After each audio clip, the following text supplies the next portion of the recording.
Oi, pessoal. Olha, tá rolando muito burburinho, né, sobre um acordo novo aí entre China e Estados Unidos. Sim, bastante gente comentando. Então, vamos mergulhar nisso hoje. Fazer uma análise mais focada nesse acerto recente. Principalmente na questão do fluxo de materiais críticos. Isso. A gente deu uma olhada em várias fontes, tá? Exame, UOL, G1, Folha, CNN Brasil, para tentar ter uma visão, assim, bem completa. Certo, uma visão abrangente. A nossa missão aqui é tentar entender os pontos centrais desse acordo. Por que ele aparece justo agora e, claro, quais as possíveis implicações globais disso tudo. Então, vamos lá. Vamos lá. Basicamente, a China confirmou que vai retomar ou, pelo menos, acelerar as exportações daqueles itens controlados, sabe? Uhum. Com destaque especial para as terras raras. Isso veio depois de uma análise deles lá, aprovação legal interna e tal, no início desta semana. Foi resultado de conversas que já vinham acontecendo, primeiro em Genebra, depois em Londres. Ah, então já tinha uma prévia, né? Não surgiu do nada. Não, não.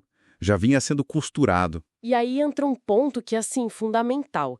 A dependência tecnológica global desses materiais. Terras raras.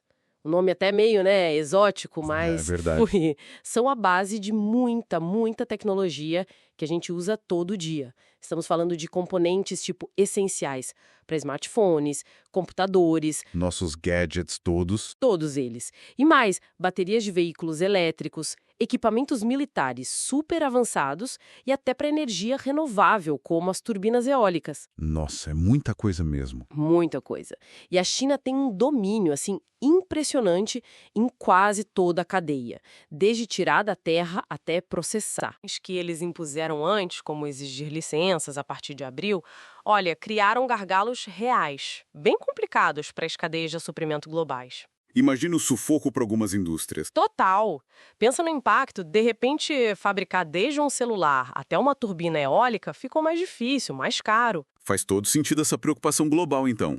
E, tá, do lado americano, o que eles ofereceram em troca? Qual foi a contrapartida? Então, os Estados Unidos se comprometeram a suspender uma série de medidas restritivas contra a China. O secretário de comércio deles, o Howard Lutnick, foi bem direto ao ponto. O que ele disse? Ele falou, tipo, eles vão nos fornecer terras raras e, quando isso acontecer, vamos retirar nossas contramedidas. Simples assim. Direto, né? Bem direto. E é bom lembrar que a relação já estava meio desgastada, né? Sim, bastante atrito antes disso. Exato. Os Estados Unidos tinham limitado exportações de chips avançados, aqueles para inteligência artificial, sabe? Sei, a guerra dos chips. Isso, e certos softwares para a China, além de questões com vistos para estudantes chineses. Do outro lado também tinha coisa, né? Também havia acusações de que a China estava, assim, demorando para liberar licenças de exportação de terras raras e até investigando os compradores para garantir que o material não fosse para uso militar americano. Entendi. Um clima de desconfiança mútua, né? Total. Então, esse acordo surge nesse cenário tenso. Como é que ele se encaixa no quadro maior das relações EU-China? Ele muda alguma coisa de verdade? Olha, essa é a pergunta de milhões, né? Olhando o cenário completo, esse acordo pode ser visto como um possível, talvez um primeiro passo para aliviar um pouco a tensão. Mas assim, com muita cautela. Cautela por quê? Porque é fundamental entender que isso não é o fim da guerra tarifária, tá? A maior parte das tarifas de importação que foram impostas antes continua valendo. Isso não mudou. Ah, importante isso. É um acordo bem específico, então. Exatamente, bem focado. E o momento também chama atenção. Ele coincide com dados econômicos que não estão muito bons nem para um lado nem para o outro. É mesmo? Sim, os EUA tiveram contração no PIB no primeiro trimestre e a China viu os lucros industriais caírem agora em maio.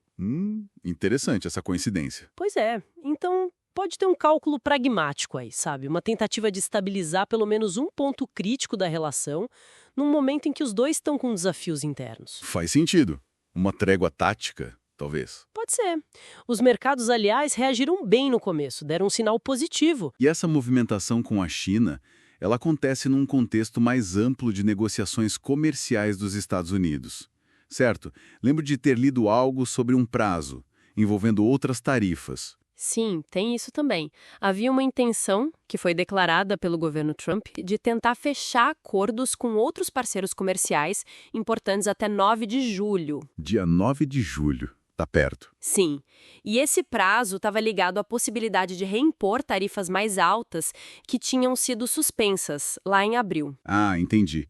Então essa data pressiona um pouco as coisas. Exato.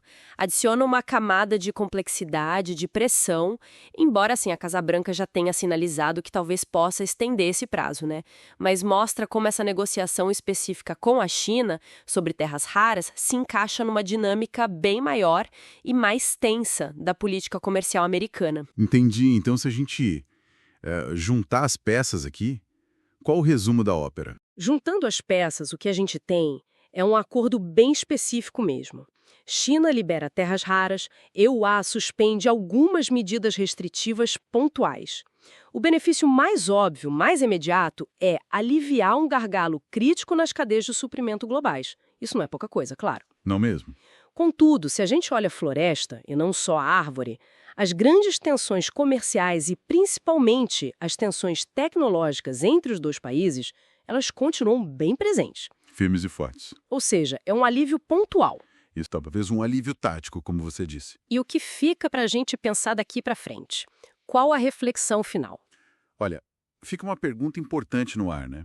Será que a gente está vendo um sinal de degelo real, mais duradouro na relação EUA-China?